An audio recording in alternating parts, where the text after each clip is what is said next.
Thank you all so much for joining us today for our third and final showcase to celebrate the 2022-2023 cohort of the West Virginia Folklife Apprenticeship Program.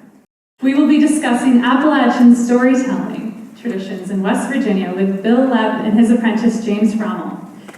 Bil of South Charleston in Kanawha County was born in Half Dollar, West Virginia, as he claims. He has been writing and telling story on stage for over 30 years and tours professionally. James of Maysville in Monongalia County grew up in a small town and came to Morgantown to study theater at WVU. The two of them are writers and have participated in the West Virginia Storytelling Guild. Bil is a 5-time champ of the Vandalia Gatherings Liars Contest, and James earned his 4th first place win in the contest this year. The contest, the guild, and these opportunities to share stories as a storytelling community greatly influence their work. So today, James will share a short story that won him first place at the Liars Contest this year, and a longer story he wrote over the course of their apprenticeship titled, The Christmas Time Funeral and Bake Sale. Bil will follow with some stories of his own. I think he's yet to decide. And then we will lead into a Q&A after their stories, so that we can talk a little bit about their traditions that they learned and practiced over the course of this apprenticeship. And let's have a hand for Bil and James.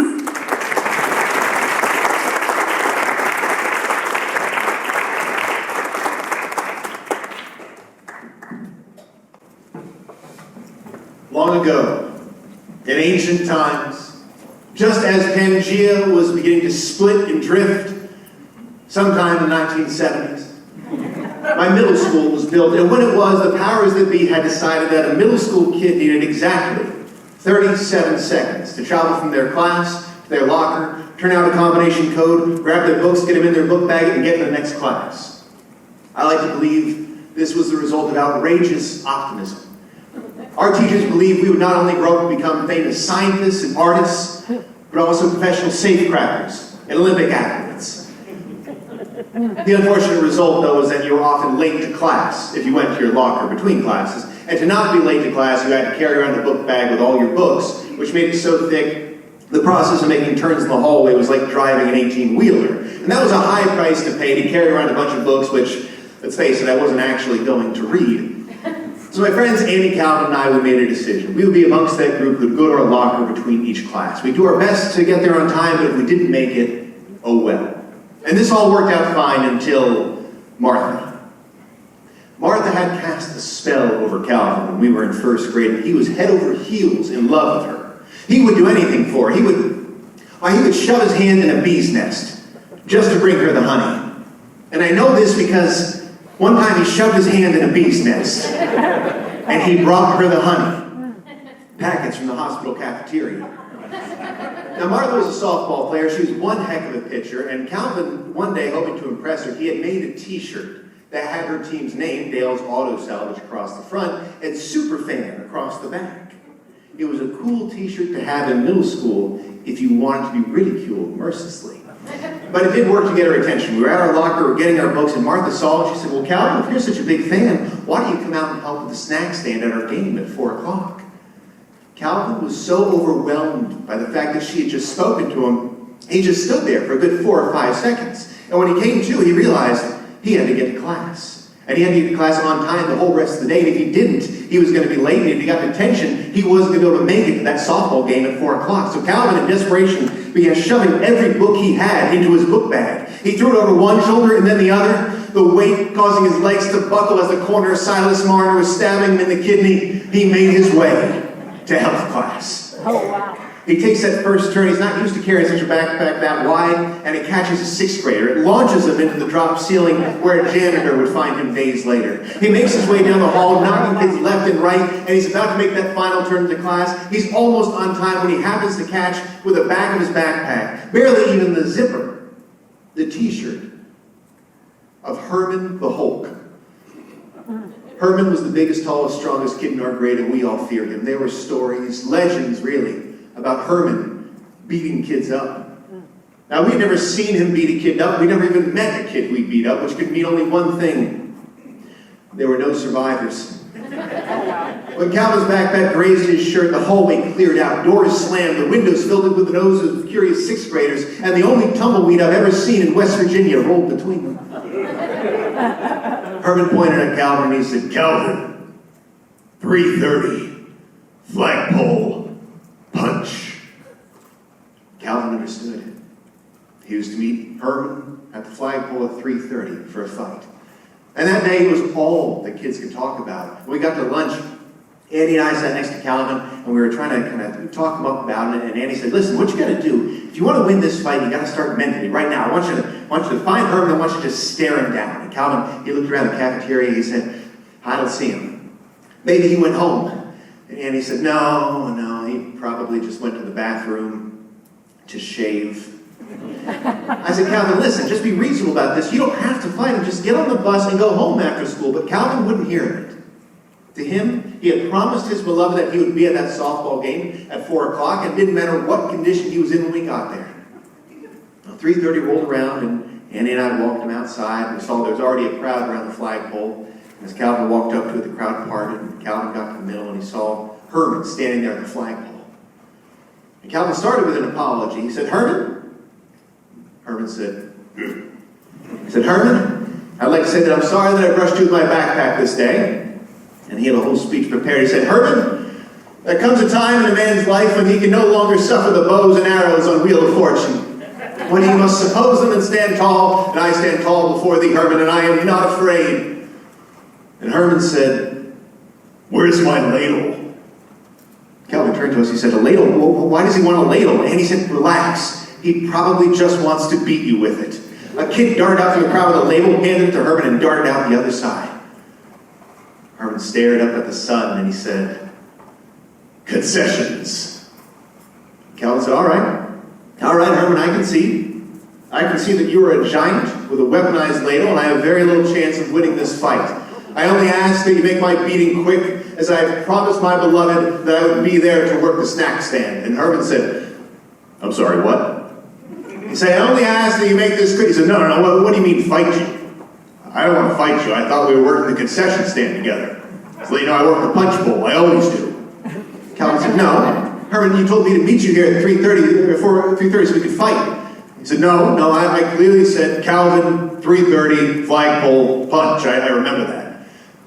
Calvin said, "Herman, those aren't enough words." He said, "I'm sorry, but you seem like you were in a hurry, and I try not to be too loquacious in those situations." The crowd murmured and nodded, though none of us knew what loquacious meant. And so it was that we became friends with Herman the Hulk, softball superfan. And the only beating that took place that day was a 6-run win by Dale Salvage over Luigi's Pizzeria.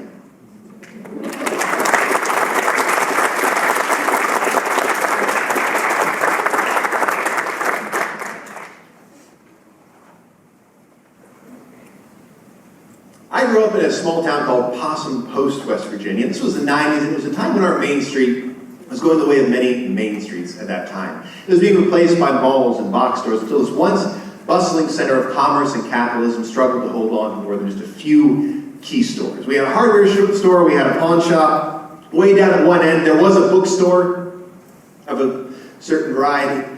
But every year, on December 20th, our town came alive again. It was filled with people for our annual Christmas celebration. There was a Christmas parade, there was a bake sale, there was a screening of It's a Wonderful Life. We'd all pack in the old palace, see this old movie house on Main Street, and we'd watch a movie together. And every store that was still on that street, they would open their doors and they would serve free hot cocoa. Except for the bookstore of a certain variety. They had an Earl Grey tea.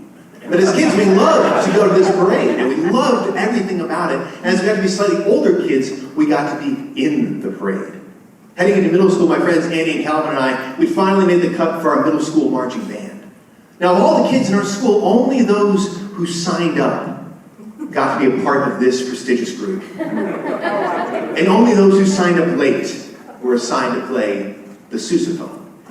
And this was the instrument Calvin and I were assigned to. Annie was assigned to play the piccolo. And the sousaphone, if you're not familiar with it, it is the biggest instrument you could ever imagine marching with. It looks like a muffler designed by Dr. Seuss. Well, we were excited. We were in the band, And we had our first day of band camp, and we were supposed to report to the band room where we were going to meet with our section leader. It was a kid named Barnaby Berry. I didn't know Barnaby well, but I always liked him. I like anybody whose name is alliterative. Barnaby was tall for his age. He was around 6 foot, but he was rail thin. If I had to guess, I would say he weighed about 6 pounds less than a sousaphone. But Calvin and I walked into the band room. He was very excited. He sat us down and he said, "Observe!" And he set about showing us how to put the sousaphone on. And he started sweating and swearing and straining. It looked like a boa constrictor attacking a rake, but it was an entertaining 30 minutes for Calvin and I. We didn't know which one of them might win, but our money was on the sousaphone. Finally, he gets this thing on, it's safely crushing all of his bones together, and he begins showing us the fingerings for the notes. And Calvin and I were fascinated to learn everything we could about the sousaphone.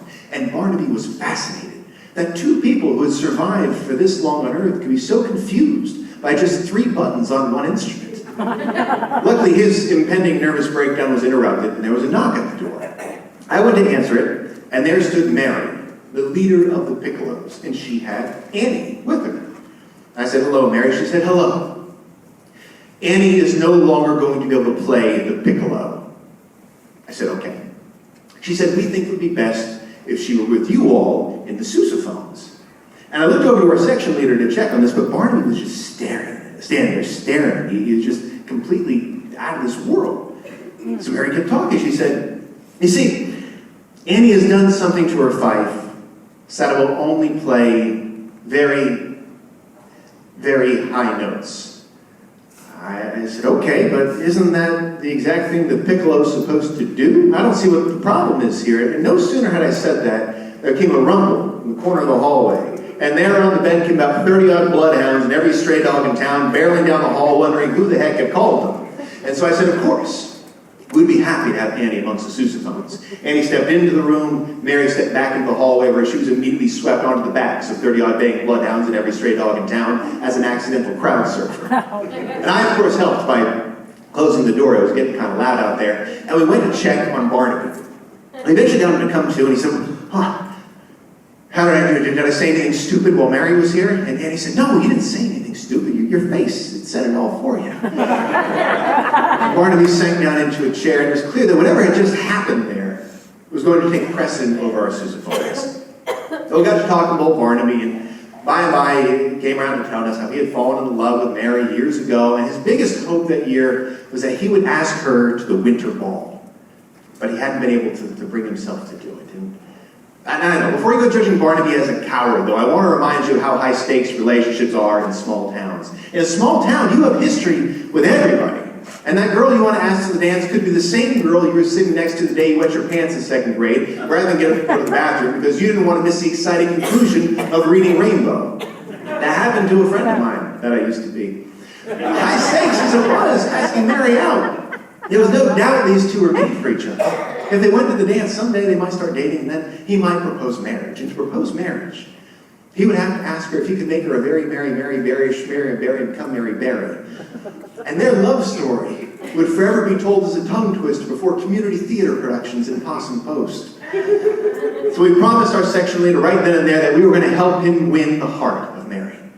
But first we had a more immediate concern, as that was that we now had a 4th sousaphone player, but only 3 sousaphones. We went to our band teacher, Mr. P, and we let him know we needed a 4th sousaphone. He started making some calls around town, and he eventually found one with a man named Mr. Wilthorne. Mr. Wilthorne was a widower. He was an old man, and his wife had once been the band teacher at our school. During that time, he was known to tinker around with the instruments, fix them up, repairing them as needed, and apparently he still had a few laying around the house. But we all knew of him. We knew him because he was just everywhere in our town at one time. He was on every committee, he marched in every parade, you just saw him everywhere, until you didn't. And it seemed like he and the town had just started to part ways. And I think some of it's just that change can be hard to keep up with. As Main Street had all but disappeared, the people he had known had moved on, some had passed on, he just started to feel like he'd lost his place in our town. But Mr. P got in touch with him that day, and he agreed his neighbor was going to help him load the sousaphone, and he would bring it down to our school. We discussed it amongst ourselves, and we agreed that I would get the new sousaphone as we were unsure of its quality, if it was even playable. But we all agreed that if it wasn't playable, I would sound a lot better. So the next day, 3rd period, I got the call to go down to the band room and meet with Mr. Wilthorne and pick up the sousaphone. And when I met with him, the first impression I had was that the old man seemed to smile at everything. It was like everything that was happening around him was just a happy accident in his favor. And he was so excited to show me the sousaphone. He spent about 20 minutes explaining to me how to prevent the non-compensating piston valve from sticking. And I spent around 20 minutes pretending I knew what that was. And then I shook his hand, I said goodbye, and I headed back to math class. And I can remember that day, I still wasn't sure if PEMDAS was our math teacher's name or why they kept writing that on the board. But I knew I had a friend in Mr. Wilford. That marching band season was a memorable one, though, for sure. Our band teacher, Mr. P, he was the son of 2 bankers in town. And his father's greatest fear when he went to college was that he would major in music. His mother's greatest fear was that he was going to major in philosophy. And not wanting to disappoint either of them, he became a dual major. Thus, while other bands were doing shows that were based on the soundtracks from summer blockbusters, we performed an original composition by Mr. P that was based on Kierkegaard's Sickness Unto Death. He even gave us paperback copies of Sickness Unto Death with which we could confuse ourselves. But all that year we marched, we played with Barnaby, we looked longingly at instruments that didn't cause back problems. And then during our breaks, we would scheme of ways that he might ask Mary to the dance until we had the perfect plan. And this was it. When the night of the Christmas parade rolled around, we had a way for him to ask Mary to the dance. So on December 20th, we all showed up on Main Street. We were dressed in our red and green uniforms. We were ready to march. Now, our marching band consisted of 35 dedicated musicians, but also Annie and Calvin and me. So there were 38 people total. Wow. Made us the biggest group in the whole band. They saved, or the whole parade. They saved us for the very end. We were right behind a hay wagon pulled by a tractor, which was very exciting because normally in our town, if you wanted to see a hay wagon pulled by a tractor, you had to go outside. The parade route would follow Main Street, and we would go past the old Palace Theater. Once we got past the Palace Theater, we would disperse. And outside the Palace Theater was where the Queen Street Baking Society arranged their annual bake sale. And they sold pies and cookies and cakes. They weren't just good. They would change your life. Every year, you'd save up all your money, you'd shove it in your pockets, and when you got to that bake sale, you would hurl it at the nearest old lady you could find, and with baked treats in hand, you would walk into the Palace Theater and you'd watch It's a Wonderful Life with your whole town on the big screen. Now, we learned from Barnaby that last year, he ended up sitting next to Mary during It's a Wonderful Life. And she had cried at the scene where George and Mary are walking home from the dance, and George offers to throw a lasso around the moon and bring it down for her. She said it was the most romantic thing she'd ever seen in a movie. And from this knowledge, we devised our plan. Andy's cousin Skip made signs for a living, and they were beautiful signs. Skip signs were known all over town, beautiful calligraphy. They usually had a few mistakes on them, and so for that reason, Skip sold them dirt cheap. So we went down to Skip's sing shop and we placed a special order. The idea was this. When we got in front of the Palace Theater, we were going to have a banner hidden up on a hay wagon. And Barnaby would jump up on the hay wagon, pull cord, the banner would unravel, and we would have that line, "Do you want the moon, Mary?" Signed, Barnaby. It was a perfect plan. Now, if we timed everything out, we were going to be playing "We Wish You a Merry Christmas" as we passed in front of the theater. We were pretty sure that was the song we were going to be playing at that point because that was the only song we had learned for the parade. So we're marching down Main Street, "We wish you a Merry Christmas, we wish you a Merry Christmas." We get in front of the old Palace Theater, and I get Barnaby the signal. When he sees that signal, with superhuman strength, he lifts that sousaphone off of him, and he throws it next to him, his kid Lou, who eventually recovered. And he jumps up on the back of that hay wagon, and he pulls a cord, and the banner unravels, and there, lit beneath the lights of the palace marquee, is our message. "I want to moon you, Mary." Signed, Barnaby. The parade came to a halt. People stopped staring, wondering perhaps what would possess a person to make such a sign. But Mary just smiled. She said, "I'll take it." We went to the theater that night watching It's a Wonderful Life as Mary sat with her head on Barnaby's shoulder. It was young love watching an old movie in an ancient movie house. And the whole town scene was there. Everyone, that is, except for Mr. Wilford.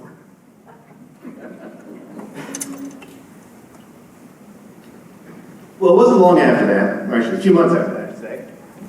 Winter rolled on by, and There was no marching band in the spring, so we had to figure out something else to do with our time. And we all took jobs. Annie, Calvin, and I, we found a job working for a local farmer named Mr. Kennedy. And Mr. Kennedy wasn't his real name, but he was from Massachusetts, so we called him Mr. Kennedy. He wasn't actually from Massachusetts, but he had driven through Massachusetts, and we liked nicknames, so we called him Mr. Kennedy. Mr. Kennedy kept about 30 head of cattle on his farm, and I use that term kept loosely. The old man, it seemed, ran his farm on the honors system, and his fence was really just a suggestion as far as the cows were concerned. In fact, his Holsteins were spotted all over. They were spotted at the Dairy Queen, checking to see how people were enjoying their fine product. They were spotted down Main Street one day, staring judgingly into a leather goods store. One had even wandered into our church, putting to a test our pastor's proclamation that all were welcome. But he hired us to do odd jobs. We were just painting, we were fixing things up. One day, we were joyfully mucking out a stall for a cow named Thelma, and I wondered out loud, why these cows ever wandered off in the first place. I said, they've got everything they need right here. They've got food, they've got water and shelter, they've got a nearly muckless stall. And Annie said, sometimes, Jim, you just got to go for a walk and figure things out.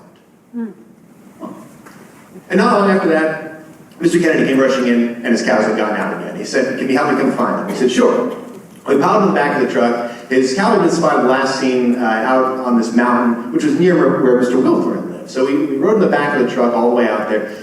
And don't worry, it was the 90s, so it was perfectly safe back then. And we got out there and dispersed across this mountain looking for the cow. I thought to just go ask Mr. Wilthorne if maybe he had seen it. And I got to the end of his driveway, and I saw the first thing that really surprised me that day, and that was there was a for sale sign at the end of his drive. And Mr. Wilthorne lived in the same house his whole life. He was in his late 70s. His father lived there, his grandfather. Nobody had ever lived in that house with Wilthorns.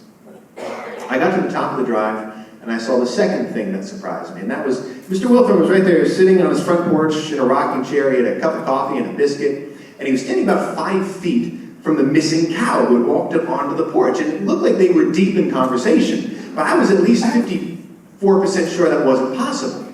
He saw me, immediately waved me over, and he offered me a cup of coffee and a biscuit. From what I remember of the taste and texture of that coffee at 13, it was either Folgers or Pennzoil. The old man loved to talk. He sat me down and he was peppered with questions about school, about the band, about everything happening in our town. And then he started to tell me stories. Stories about growing up in Possum Post so long ago, of all the people he had known, the things he had done, of what it was like when I was a streetcar and to ride that down Main Street. And then finally, ignoring the cow on the porch, I addressed the elephant in the room, and I asked about the for sale sign. And he said he had given it a lot of thought, and then after 78 years in one place, he was going to be moving on. He bought a condo down south. He was going to head that way in the new year. I said, won't you be sad to leave this place when you're home for all this time? He said, truthfully, yes. And to leave this place would be a death in some way. That the Mr. Wilthorne of Possum Post would cease to exist. And he was excited for new adventures, too, to maybe learn golf or at least wear ridiculous pants in public. We talked for a while longer. Eventually, I harnessed up the cow, I said my goodbyes, and I was on my way. Oh, it wasn't but 2 weeks after this that I decided to run for class president of Possum Post Middle School. As with any political campaign, I thought the hard part is getting elected, and then after that, you don't have to do anything. There was one other candidate for office, and that was a girl named Jennifer Moon. And the whole thing was going to be decided by a debate. There was going to be a debate held on the cafeteria stage. We had a stage on a cafeteria, and it was going to be moderated by our civics teacher, Mr. Donahue. We were very excited to get up there and speak in front of everyone. We had 3 things that we had to talk about. The first pillar of the Possum Post presidential campaign was a school lunch. The class president got to choose one new lunch menu item that they would introduce to the school, be served the first day of school each month. They got to choose a community service project, and they got to choose a field trip, which had to occur within the city limits of a town that had nothing in it. Now, a funny thing about my opponent, Jennifer Moon, was that she hated me. And I never knew why. I couldn't remember any interaction we'd had that would cause any feeling toward one another whatsoever. But anyhow, we get up on stage and we're ready to do our little presentations. Mr. Donahue calls on Jennifer, and she gets up and she gives her presentation. She says this. She says, our school lunch menu item should be a barbecue patty. Our field trip should be the buffalo farm And our community service project should be installing a field goal post down at the old folks' home so they can practice kicking for an extra point. She was articulate, she was poised, and worst of all, she was brief. I've been panic scribbling these 3 pillars of the presidential post, or Boston Post presidential campaign since I first heard of them, roughly 3 minutes earlier. Apparently a pamphlet had been sent home where we were supposed to realize these specific things we were supposed to talk about, and I had that pamphlet and didn't read it. So when they called me up to speak, I had to come up with something on the fly, and I stared out at the audience hoping some idea would come to me, and my eyes fell on the back of the cafeteria. There was a poster, an old Got Milk ad with a Holstein on it. And I remember that trip to Mr. Wilthorne's, and I started to think about what he had said about leaving this place being a death in some way. I thought about how it was wrong that he was going to leave and there wasn't going to really be a proper goodbye. And these ideas converged in my head, and I blurted out that I am going to plan the funeral for Mr. Wilthorne. Now that death was involved, I had the 8th graders' attention, and they all turned around and looked at me. Mr. Donahue said, "Mr. Edwin Wilthorne?" I'd never called an adult by their first name in my life, so I said, "Probably." He said, "But Edwin Wilthorne is still alive." And I said, "For now," which sounded way more like a death threat than I meant for it to. When I recovered, I said, "This will be a living funeral. And our class trip is going to be to take you all to attend his living funeral." Now, a living funeral was just a concept I had heard on an ad for a TV movie that was on too late for me to stay up. I said, our class trip's going to be to go see him, and then our new lunch menu item is going to be his very favorite meal, or the only one I've ever seen him eat, and that is a cup of coffee and a biscuit. Suddenly, Jennifer jumped up. She said, "This is ridiculous. He can't offer to take the class to a funeral for a man who isn't dead." I said, "Yet." She said, "And offer them a biscuit and a cup of coffee and an addictive substance for lunch." Mr. Donahue said, "Jim, would you like to respond to Jesse's concerns?" I said, "Yes, I would." "Who's Jesse?" And there was a growling next to me, and the wheels in my head began to turn, and suddenly I figured it out, and I said, "Is your name not Jennifer?"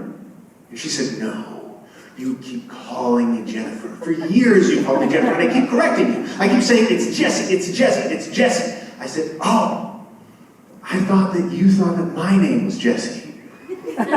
She said, "If you thought that I thought that your name was Jesse, why wouldn't you correct me?" I said, "I don't know. I really never liked the name Jim. I thought maybe I'll try Jesse." And then she started jumping up and down and yelling things into the microphone. You're not supposed to yell into a microphone. And Mr. Donahue got very upset, and I felt terrible. It was my inability to remember names that had caused this whole fiasco, and I hoped there would be any sort of distraction. When luckily, there wandered in through the back of the cafeteria one of Mr. Kennedy's cows. And seeing it, I immediately yelled the most clever thing I could think of, which was, "There's a cow." And everybody turned around, there was a great commotion, and the FFA sprung into action. A sea of blue corduroy surrounded them. Road cows are what they trained for. I think I wasn't in the FFA. But they couldn't get her under control. She had this searching in her eye, this desperation, and Annie saw it. And Annie jumped up, she parted that sea of blue corduroy, she pulled from her back pocket that old beat-up copy of Kierkegaard's Sickness Unto Death, and she began to read to her. Page after page, and gradually the cow settled. Finally, Annie, she looked her right in the eye and she said, "Thelma, it is an infinite merit to be able to despair." I know it sounds far-fetched to suggest that Kierkegaard's Sickness Unto Death made sense to any living thing. But it made sense to Thelma. And this look of clarity filled those big glassy eyes, and she turned around and she walked out of there, head held high. I was named the next class president at the Possum Post Middle School, and I began the process of fulfilling all my promises. First, I knew I owed Mr. Wilthorne a talk, as I would certainly want somebody to let me know if they had plans for my funeral, at least to find out if they were going to murder me. And it took some convincing, but by and by he agreed. This was a way to let the town say goodbye to him. He only had one condition. He said, "There's only one place and time to do this. December 20th at 7 p.m., the night of the Possum Post Christmas Parade and Bake Sale." I had 7 months to prepare, but instead I waited until about 10 days beforehand and started really preparing in earnest. The first thing I had to do was go convince the Queen Street Baking Society. They arranged the bake sale, they arranged the screening of It's a Wonderful Life, that I should be allowed to have a funeral, living funeral, before their screening. And they came around to it. They said, you can do that, but you can only have 15 minutes, which was perfect if I could figure out a way to fill 15 minutes. So I came up with a plan. We'd have a song. We'd have some people come up and say nice things about Mr. Wilthorn, and then we would have another song. Now, we were still marching in the parade that night, so we all got in line, we marched through 8 rounds of We Wish You a Merry Christmas, and then Annie and Calvin and I, we ran over to the theater to get things ready. I went through the front door, and immediately the phone was ringing. I went and I picked it up, and it was Mrs. Peach, our church organist. She was the one I'd asked to play our hymns that evening, and she said she was very sorry, but if something come down with stomach bug, she wasn't going to be able to make it. Suddenly, 5 of my 15 minutes were gone. I was panicking a little from that when Mr. Wilthorn himself showed up. He was all dressed in a suit, it was really nice. He was ready for his living funeral. And I welcomed him, and I said, all right, Annie and Calvin are going to take you to your seat. What we're going to do is we have a microphone, and then we're going to have you sit to the right of the microphone. Like I said, I'd never been to a living funeral or seen one, but I had seen a VHS of a Dean Martin roast, and I thought, most of those guys are dead, so we sent him along his way. And then I had an idea. A great idea for some music. I ran outside and I found Barnaby and Mary. They were buying some lemon bars. And I said, Barnaby, would you do me a favor and play a sousaphone solo for us? He said, I'll do you one better. Mary and I will play a sousaphone and piccolo duet. I said, Barnaby, that's great.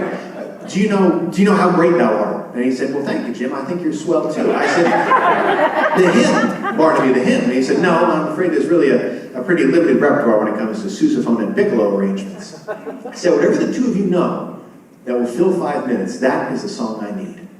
Now, I had on a stand, as people entered, our classmates and townfolk were starting to come in, we had a stand there where we would sign in to eulogize Mr. Wilthorn. So I thought, before I go up on stage, I'm going to grab that and I'm going to introduce him to everybody. So I had that all set, and I got everybody ready to go on stage, and Barnaby and Mary came out, and they began to play what is perhaps the greatest funeral song ever written. One that reconciles the weight of loss with the beautiful burden of carrying on.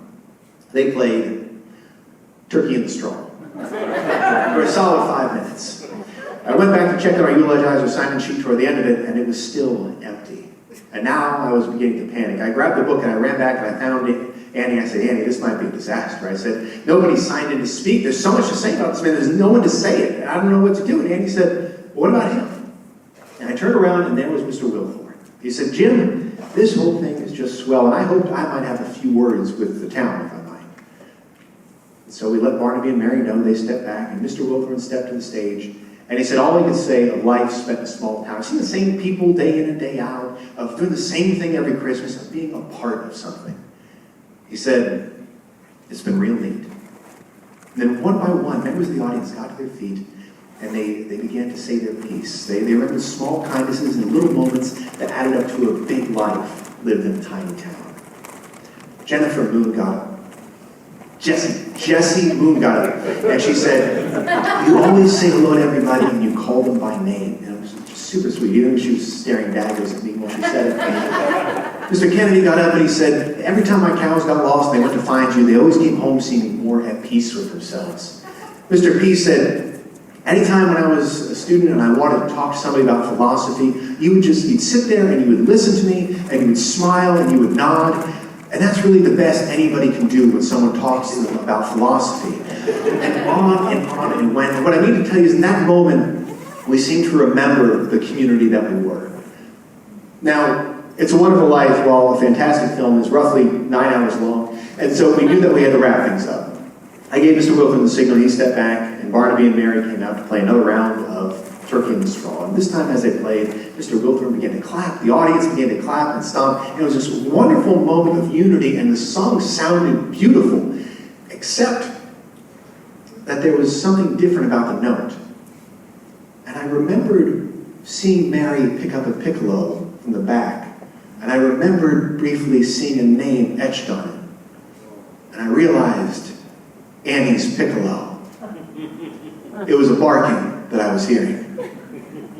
The doors of the theater burst open, and there came 30-odd bloodhounds and every stray dog in town barreling down the aisle like a river. They came up onto the stage, swept Mr. Wilthorn onto their backs, and carried him outside the theater. We chased him outside and watched as Mr. Wilthorn, crowd surfing on canines, took it all in. His hometown at its finest, beneath the twinkling Christmas lights and wreaths hung from lampposts, as children waited patiently to enter the Christmas tree celebration that was Satan's Wonderland, sponsored by Skip Sing Shop. A road cow clopped across the street, its eyes looking inward toward its own past. Christmas can be a magical time of year anywhere. Nowhere was it more magical than my hometown of Possum Post, West Virginia. Thank you.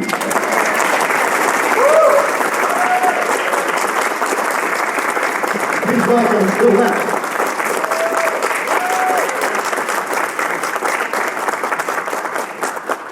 Great job, Jesse.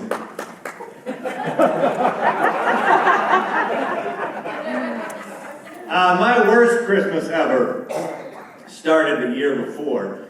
I was 4 years old, and I will say this, my best Christmas ever, one of them, was in 1987, when our school decided to have the winter dance. We'd never had a winter dance before, but we were going to have one that year because Alicia Snitch had never been voted queen of a dance, so her mother held her back a year in school and commissioned a special dance just so Alicia could be voted queen. And then I was voted queen, and so I got to name the dance, and this was the year that Dirty Dancing had come out, so me and my committee wanted to name the winter dance the Dirty Dancing in the Snow. And the adults thought that sounded, dirty. And so they said we couldn't call it that. So we suggested the North Pole dance. Thank you. And somehow they thought that was fine. Anyway, that's not the story I'm telling, fortunately.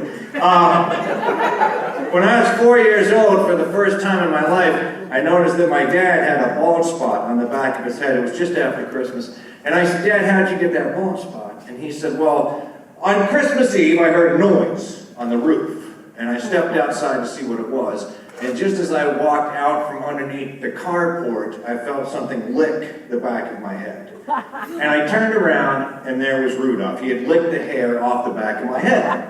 And Dad said, and at that moment, I swore a vendetta that if I ever saw Rudolph again, I would shoo him away. Now, here's the thing about being 4 years old. When you're 4 years old, the world is a very confusing place. Because everything you hear, you have to filter through your limited vocabulary. Like when my youngest daughter was about 3, she had finally nailed her first shaky piton into the wall of understanding time. Because when you're a toddler, remember that Eagles lyric, everything, all the time? People think that's about being on cocaine. Unless you have a toddler. And so, my daughter had finally figured out that not everything happened today. But the only other day that she could both understand and articulate was yesterday. And so she would ask me questions like, Daddy, are we going to Grandma's house today or yesterday? And I would say yesterday, because I think I'm funny. And now she thinks she's a Time Lord. And so, everything that you hear, you have to filter through. And so when Dad said that he was going to shoo Rudolph away, well, that was not an expression with which I was familiar. And so when I filtered that through the few words that I know, what I heard Dad say was, if I ever see Rudolph again, I am going to shoot him anyway. And I thought, oh no. Dad is going to kill Rudolph. That could put a damper on Christmas next year. And so I worried about that for, 5 days, because I was a kid. And I didn't think about it again until the holiday season began to roll around the next year. And when you're an adult, and you're jaded, and you've lost all hope, when somebody says the holiday season, you think to yourself, oh, that incredibly stressful period of time between Thanksgiving and New Year's. But when you're a child and there's still joy in the world, when you hear holiday season, children know that the first and possibly second most important holiday in the holiday season is Halloween. Because that's the other day you get free stuff. And so, as Halloween started to roll around, I remembered that my father had sworn this vendetta against Rudolph, and I wanted to know if Dad still intended to kill Rudolph, but if he'd forgotten about it, I didn't want to remind him. So I started to ask him a series of surreptitious questions, like, Dad, do you even own a gun? And he said, no, but I could get one. And I said, do you hunt? And he said, no, but sometimes at the barber, I read Field and Stream. Then I asked him a question that there was no possible way that he could see through. I said, Dad, is it even legal to shoot a deer on your roof? And I don't know where you're from, but in $50 West Virginia, yes. If that deer is on your roof, that's your deer. And so I was dreadfully scared that Dad was going to kill Rudolph. And then the only thing I had going for me at this, well, then also, I guess this was right at, just after Thanksgiving, we had a national election. And I heard my neighbor say, just before the election, my neighbor said, if Jimmy Carter gets elected president, the entire country is going to hell. And I was 5. And I had a very narrow, very theological understanding of hell. And I thought if Jimmy Carter got elected, the people in Canada and the people in Mexico were just going to pull the pins out, and the entire continental United States was going to drop into the sulfuric pits. And then Jimmy Carter did get elected. So Dad was going to kill Rudolph, Jimmy Carter was taking us down. And the only thing I had going for me at this point is in our little town, I grew up in a little tiny town called $50 West Virginia. It was even smaller than Jesse's town. I may always call you that now. We had 2 streets in $50. One was called Main Street. The other one was called, nah, that ain't Main Street. And then we had Schaefer's, which was a store that sold everything, groceries and hardware. It even had a food court. If you consider a crock pot with a couple of hot dogs, a food court. And then on the other side of town, just on one big campus, there was the elementary school, the junior high school, the high school, and the jail. Many of us just went right on through. And so, and we had, a United Methodist Church, and then your sort of, variety pack of Baptist churches. And our parents told us there were some Catholics that lived over the hill, but we didn't know that was true. Or if they just told us that so we'd go to bed at night. But anyway, our kindergarten teacher had decided that she was going to teach us kindergartners about world religions. Now you might think that's a pretty heady academic curricula for a bunch of 5-year-olds, but I promise you that there was going to be glue, glitter, and macaroni involved. Now this was, she was from our little town, this teacher, but she had gone off to, Columbia or Harvard and gotten all full of liberal. And then she had come home, and this was right at the end of the hippie era, and she wasn't just a carrier, she had it.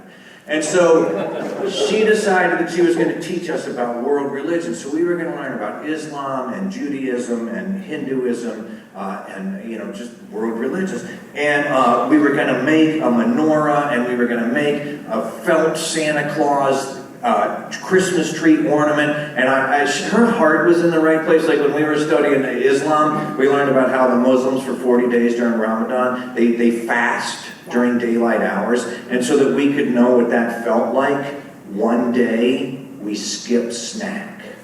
Oh, wow. And then we knew what it was like to fast for 40 days. But anyway, we were going to make this felt Santa Claus, and I wanted to make that felt Santa Claus so bad. I wanted to do such a good job on it for several reasons. One, because I knew that if I did a good job on that could be like a positive talisman, like a positive voodoo doll, world religions. And that even if Dad did kill Rudolph, Santa would sense what a good job I had done on his graven image, and then maybe he wouldn't visit the sins of the father on the son. And I also wanted to do a really good job on it because it was a Christmas tree ornament, and I knew I could give it to my mother for Christmas, and that she would hang it on the Christmas tree where the best ornaments go, which is, of course, the back of the Christmas tree. Oh, wow. And so about this time, I was at home, I had some friends over, we were playing hide and seek, I was looking for a place to hide. My older brother was laying on the couch under a blanket, he had the measles, and I thought, I know where I will hide. I will hide under the blanket of the measles victim. I thought, what idiot would look? It never occurred to me what moron would hide. And nobody found me. I didn't see anybody but my mother and the doctor for about 2 weeks. And when I went back to school, they had already made the Santa Claus. And I said to the teacher, can I make the Santa Claus? And she said, no, we've moved past that, but you can make the menorah. And I thought, I had the measles, not my bar mitzvah. And so I went home and I said to my mother, I didn't get to make the Santa Claus. Now, I'm the last of 5 children, and I don't know if you're the last of a long line of children, but if you are, you know that your parents really just don't care that much anymore. My mother would say to me, she would say, Paul, Kevin, Katie, Tammy, Deacon. Deacon was the dog before she would get to my name. And it's not that she didn't care, it's just that her sympathy tank was empty. If I wanted any sympathy, I had to lose a limb and it not be my own fault. And so I went home and I said I didn't get to make the Santa Claus, and my mother said, whatever doesn't kill you will put hair on your chest. And so Dad was going to kill Santa, Jimmy Carter was taking us down, I didn't get to make the Santa Claus, and then the only thing I had going for me is my mother said that someone in the church had given her tickets so that we could go to the Charleston Symphony Hall. And I was so excited. And you're probably wondering, why is a 5-year-old boy excited to be going to the Charleston Symphony Hall? Well, it's what we were going to see. My mother said that we were going to see Elephant Gerald. Now, when I was a child, I loved elephants. My favorite book was Babar. I had elephant knickknacks, elephant bed sheets, elephant calendars. I loved elephants. And I didn't know who Elephant Gerald was, but here's what I did know. If you're an elephant and you have a name, you must be important. How many elephants can you name? There's Babar, there's Dumbo, Jumbo, and Horton. Like, that's it. So if you're an elephant with a name, that's a pretty important elephant. On top of that, Mom said that Elephant Gerald was a musician and had played with Duke Ellington, Count Basie, and Louis Armstrong. And I didn't know who those people were either, really, but I knew that you had to be important if you had played with a count, a duke, and the first man on the moon. And then I thought, how do elephants even play music? You have to understand that I didn't have much of a musical understanding. I thought trombone players were the most amazing musicians in the world because I didn't understand the mechanics of the instrument. And I thought when they pulled that thing back that a tube went all the way down. But I thought, how do elephants even play music? Do they come out and they stick their trunk out, they play it like a trumpet, they hold it to the side, another elephant plays it like a flute, maybe like a saxophone, or, and this was my best idea, maybe the elephant comes out in a kilt. And it takes its trunk and it puts it in its own mouth. And it blows and it inflates itself. And then it squeezes and music comes out. It's a beautiful idea. And so the night of the concert arrived and I went downstairs. My mother had laid out an outfit for me to wear, but I didn't want to wear what she had laid out because I was the only kid in the neighborhood who had a 3-piece suit. And not only did I have a 3-piece suit, but I had assembled it myself. Because I knew that to have a 3-piece suit, you had to have a pair of pants, a vest, and a jacket all made out of the same material. Well, I had grown up wearing tough-skin blue jeans, and I had a blue jean jacket, and I had recently acquired a denim vest. So I thought I had a 3-piece suit, and I put that on, and I went upstairs, and my mother looked at me, and she said, no! And I went back downstairs and put on what she wanted me to wear. I did learn later that that particular ensemble of clothing is called a Canadian tuxedo. And so I put on what she wanted me to wear, and we got in the car, and we drove to Charleston, and we got into the Charleston Symphony Hall, and there were women in evening gowns and men in actual tuxedos, and we went in, and we took our seats, and the lights dimmed, and the curtains opened, and what I assumed was the opening act came out on stage. It was a middle-aged, Rubenesque African-American woman, and she sang a song about a knife named Mac.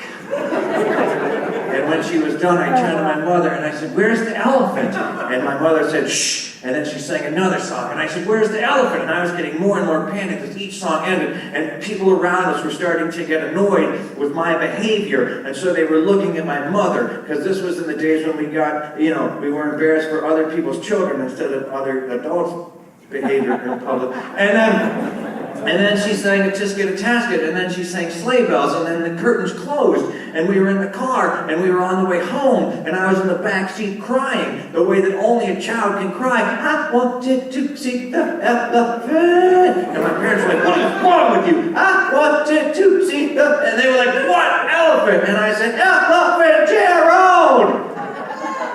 And they just burst out laughing. They burst out laughing the way that adults do when a child has completely misunderstood the world. It's like my wife. My wife is from Yazoo County, Mississippi. And I don't know if you people in Bridgeport, Clarksburg can comprehend this. But Yazoo, imagine, this is how flat Yazoo County is. It's as flat as this stage for further than you can see. And so when she was a child, her parents took her and her sister to the Great Smoky Mountains so that they could see what not flat looked like. And they were going up the Great Smoky Mountains, and my mother-in-law, you understand, she wasn't my mother-in-law at this point, it's just the easiest way to describe it. My mother-in-law said, oh, my ears just popped. And my sister-in-law said, oh, my ears just popped. And my wife said, oh, my ears have not popped. What will happen if my ears don't pop? And her father said, your head will explode. So beautiful. And so, Dad was going to kill Rudolph. Jimmy Carter was taking us down. I didn't get to make the Santa Claus. There was no elephants. And then we had to go visit Aunt Lenore. And I don't know if you have an Aunt Lenore. She wasn't actually related to us. She was my grandmother's friend. She didn't have any family of her own, didn't have any of her own grandchildren. And so she had adopted my grandmother's grandchildren as her own. And every year, Aunt Lenore would make for myself and each of my cousins, she would knit us slippers. And I have to tell you that I was 12 years old before I realized that they were slippers. Because they were not foot-shaped. They were football-shaped. And the hole was in the middle. So there was foot in front of the hole and foot behind the hole. And I don't know anybody that has foot in front of the hole and foot behind the hole except the Charlie Brown characters. And then, bless her heart, she was legally blind, and I think the ladies at the yarn store took advantage of her. She would go to the yarn store and she would say, I would like red and green. And they would be like, here you are, Aunt Lenore. And it would be puke and vomit. And so, at Christmas, we had to go visit Aunt Lenore, because let's face it, Christmas is the time of year that you go visit people that you just don't like. And the subtext is so clear, because you knock on the door and you're like, Merry Christmas. And down here it says, if we liked you more, we'd visit more often. And then Aunt Lenore had that particular old lady smell, not the general old lady smell. Most old ladies smell like lilacs, but Aunt Lenore had that particular old lady smell that was equal parts mothballs and cat urine. And then you had to hug Aunt Lenore, and hugging Aunt Lenore was like hugging an old Christmas tree, because chances are you were going to get poked, you were going to come away sticky, and if you weren't gentle, you'd break off a limb. And then it was about 3 days before Christmas, and I was home, alone. It wasn't neglect. It was the 70s. When you're the last of 5, nobody gets tired of telling you that you're everyone's responsibility, which means you're no one's responsibility. Everyone just assumes everyone else is teaching you things, which is why I was about 24 before I knew the difference between my shoulder and my elbow. And so I was home alone, and I went into the living room, and there was the Christmas tree. This was about 3 days before Christmas. There were some presents beneath it. Some of those presents were for me. I thought we might not even make it to Christmas. I might as well open them and see what they are. And I opened them, and I looked, and then I rewrapped them. Now, my mother is a meticulous wrapper, and that is in no way a hip-hop reference. But I rewrapped those presents the best I could. And then it was Christmas Eve, and I was laying in my bed, and I had 2 warring emotions. I was anxious, and I was excited. I was anxious because we were almost there. A couple more hours, it was going to be Christmas. But something could still go wrong. Dad could still go Rudolph. Jimmy Carter could take us down. And I was excited because there were just a few more hours. If we could make it a few more hours without Dad killing Rudolph or Jimmy Carter taking us down, it would be Christmas. And I don't know if I dreamt it or if I actually heard it or if I imagined it, but the screen door went foom, foom, and I heard blam. And I thought he did it. He killed Rudolph. And I must have fallen asleep because I woke up. And that's evidence that you fell asleep, right? You're like, what? I'm driving. And I don't know how it is in your family, but in our family, Santa did not leave the stockings hung by the fireplace with care. Santa would bring the stockings in and lay them down beside you in bed, so that when you woke up in the morning, there was your stocking, and you could spend a few minutes going through it. And every year, we got the exact same thing in our stockings, because Großpapa, that's my grandfather, it's German for great father. It has nothing to do with his personal hygiene. But every year, Großpapa, my parents, and Santa Claus worked in conjunction to fill our stockings. So every year we got the same thing. From my parents, we got an orange and a walnut, because they had grown up during the Depression, and they wanted us to know how miserable their Christmases had been. And then from Großpapa, throughout the course of the year, Großpapa saved all of his prescription pill bottles throughout the course of the year, and he would fill them up with coins. And then each grandchild got one prescription bottle full of coins. But Großpapa was not interested in equal pay. You got the coin that fit the diameter of the bottle. So one kid was going to get like $1.20 in dimes, and the other kid was going to get like $20 in Eisenhower silver dollars, and he didn't wash the pill bottles. So about halfway through Christmas, your mom would be like, take that dime out of your mouth. And you'd be like, but it feels so good. And then from Santa, each of my siblings and myself, we each got 2 packets of flavored Quaker oatmeal. Oh, wow. We did not know the flavored Quaker oatmeal existed outside of Christmas.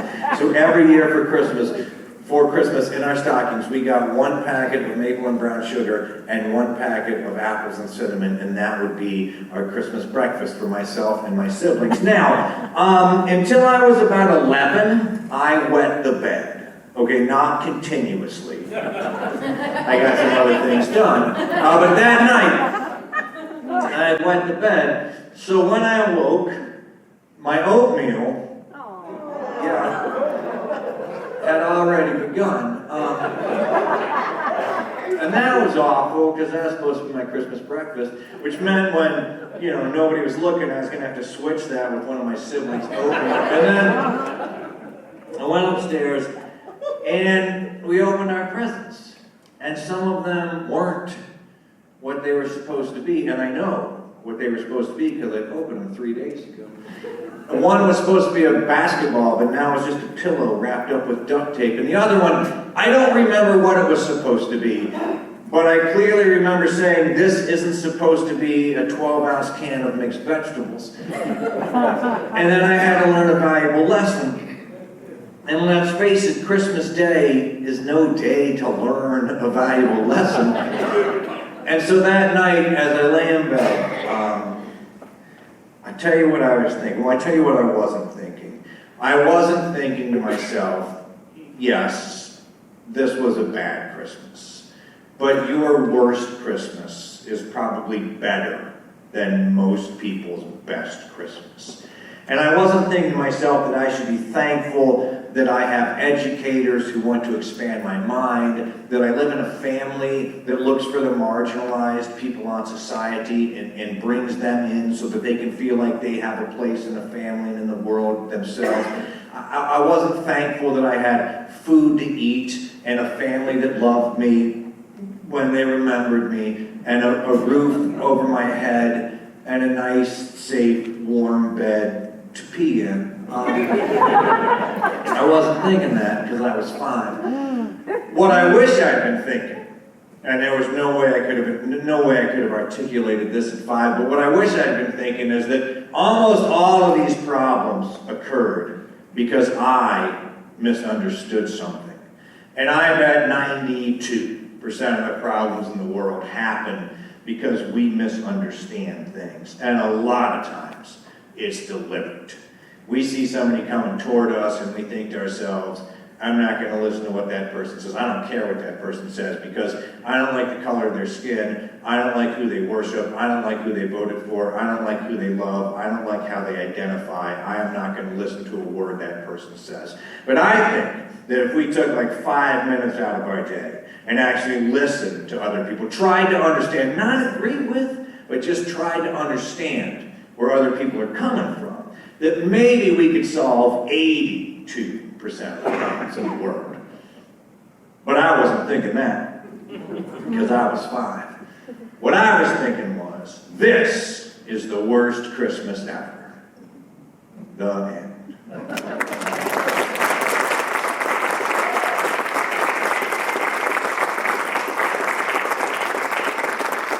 right, I'm going to bring James back up on stage, and then Jenny is here somewhere.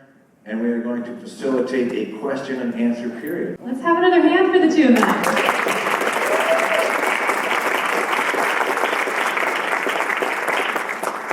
I would love to know a little bit about, when you think about Appalachian storytelling, what are those components that you think about? I know you've mentioned place is a big deal when you think about storytelling.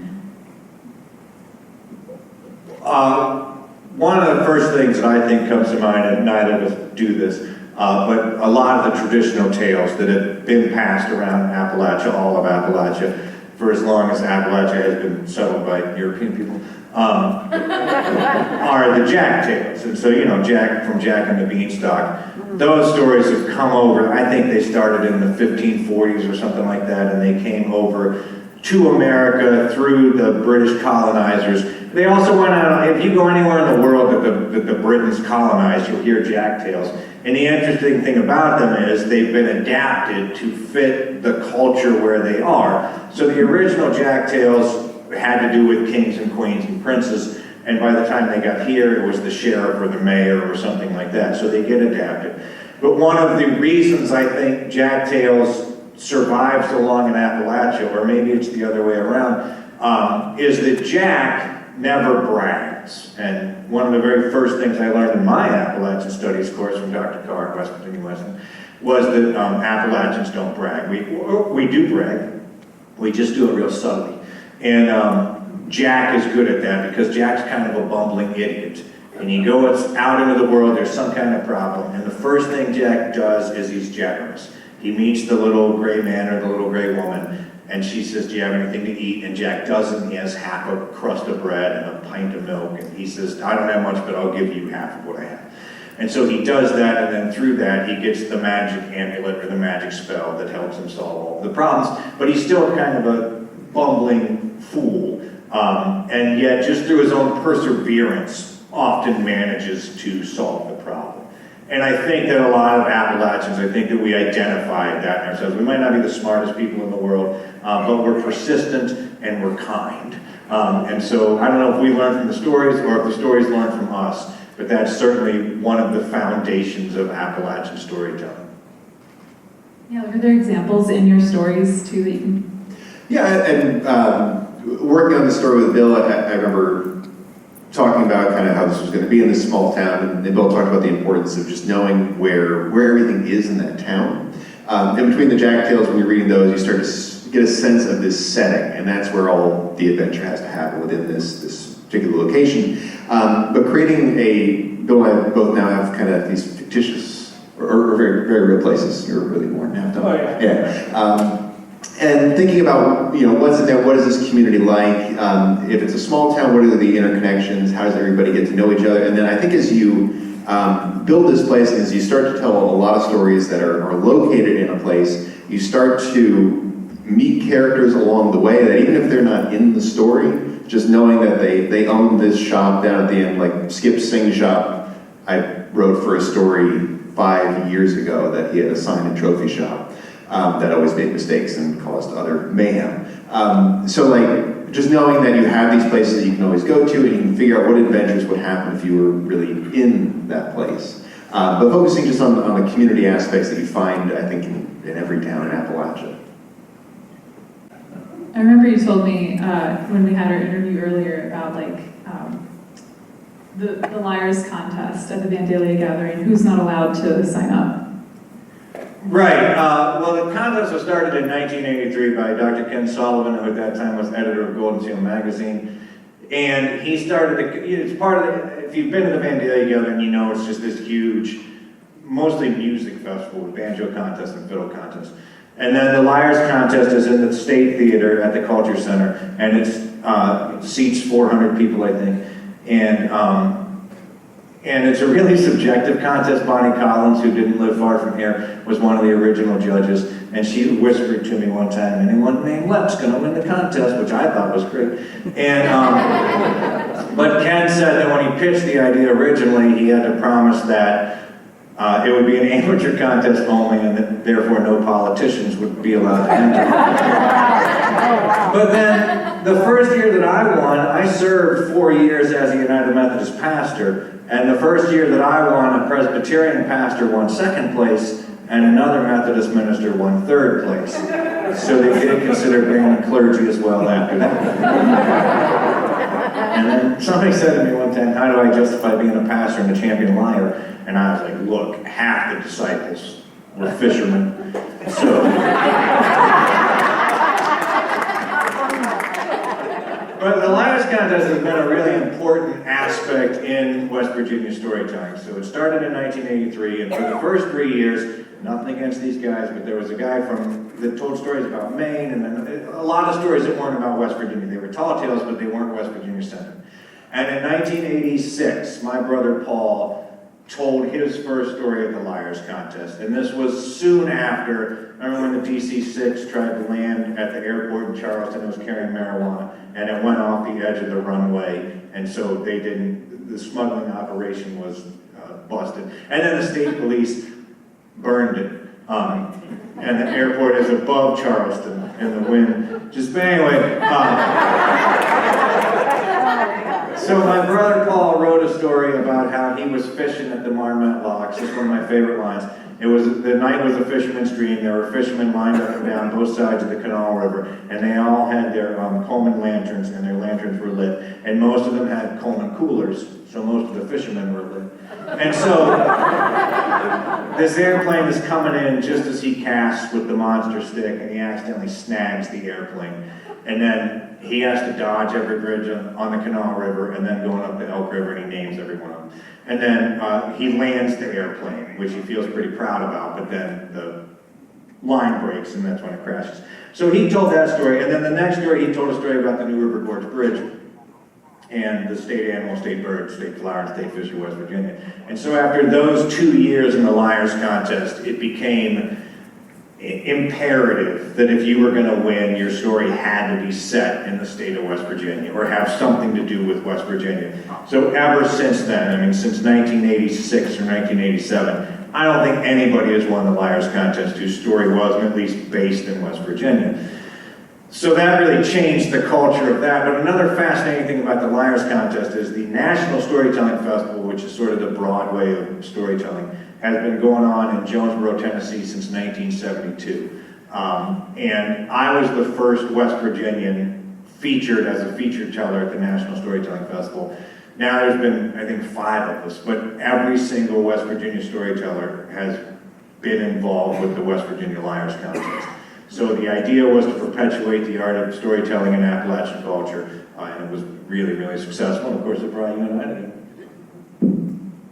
Yeah, that's a good transition into talking about the Liars contest and the Storytelling Guild. Can you tell us a little bit more about your involvement in these organizations? Yeah, so I won my first Liars contest in 2015, and that's where I met Bill, and members of the Storytelling Guild were there, and I see them in the audience here. And so I got to meet them, and then invited me to join the Storytelling Guild. And it's been, I've been a member since 2015, and it's been a really wonderful venue for getting to have this community where we just get together and share stories.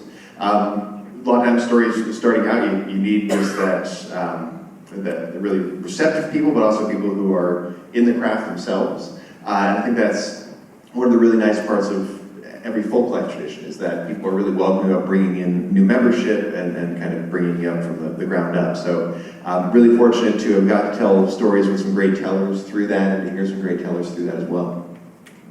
And I wouldn't be doing this professionally if it wasn't for the Guild, because we had a festival in 1998 at Jackson's Mill that was primarily just Guild members. In 1998, I'd been doing the Liars Contest for 8 years, but I had no idea that you could be a professional storyteller. I didn't know that there were storytelling festivals all around the country. But the Guild had a festival at Jackson's Mill, and they brought in a guy named Ed Stuyvesant, who is a national professional storyteller. He's the first person I ever met who was a professional full-time storyteller, and I was blown away by his stuff. But more importantly, he saw me, and he gave my name to the national festival, which is how I got invited there. So without the Guild and without Ed, I wouldn't be sitting here today. What's the appeal of like a rural setting in these stories then? I think for me it's the shorthandedness of a small town, that everybody has to be involved in everything. So it might be, that person might be the mayor, but they're also going to be the basketball rep at the kids' game. They're going to do this, that, and the other. There's not this anonymity. Everybody knows what everybody else and has a history with that person. I think it just helps to, when creating stories, that they have that depth to them, that they have that history that you're thinking of with them. And my buddy Andy Alvin Irwin comes from a small town in Georgia, and he says that one of the things, the most beautiful things about a small town is nobody cares what you do, as long as we all know. I think that really sums it up. But now, on that note, you know, I've paid attention to bigger towns, and I think it's fascinating that, for example, when somebody is from Philadelphia or New York City, they're not from Philadelphia or New York City. They'll say, I'm from the corner of 14th and Washington Street. And so, surrounded by this huge metropolitan area are all these other little tiny small towns that are just, so people are part of their neighborhood, and you know everybody in your tenant building, or you know everybody on your block. And so that's really where you're from. So if somebody says, I'm from New York City, and you say, well, I'm from New York City, to us that's like, well, you're from this giant place. But to those people, they're like, you know, what street do you live on? And so I think, no matter where you're from, no matter where you go, it comes down to the little area that you grew up in and the people that run the shops or whatever it is. So we all, you know, everybody in the neighborhood goes to the same school, whatever it is. I think small town plays well because everybody is from a smaller community. What have the two of you learned from each other over the last year? Go ahead, ask them. Well, I just learned now that Bill got the stocking on his bed, which I got that too. We're both the youngest of 5 kids, but that's a tradition that's always big in my family. I didn't realize others shared that. No, I think for me it was learning about really developing process in storytelling and thinking about the interaction of the characters and how that's going to drive really the plot. And getting to know how Bill worked with that. We were fortunate that we got to work with 2 camps over the summer. So we worked with the Storytelling Guild, held a camp in Glenville that Bill and I both got to teach at, and we did one over in Buchanan. At the Buchanan camp, Bill did a workshop for the kids, and I sat over in the corner and took notes the whole time. So his copy from his workshop. But hearing things in that format, in addition to the conversations we had, really helped me to kind of set up the structure that I wanted for how I would approach storytelling. And I have a joke in one of my stories that we had a teacher in our high school who had the amazing skill of only teaching you the things that you wanted to know. And I don't know if you ever had a teacher like that, but the teachers that didn't get bogged down in stuff that you didn't want to know, they just had a sense, and James has a real good sense. I felt like James wanted to know what I had to teach, which was really useful, because I can't teach what I don't know. And, you know, this was James' child the whole way through. This is like the second or third time you applied for this, right? Second time. Yeah, James would email me and be like, I'm going to apply for this, will you? And I'm like, yeah, whatever. And, so I've been the judge at the Liars Contest for most of the contests that James has been in, so I've been watching him for over 10 years.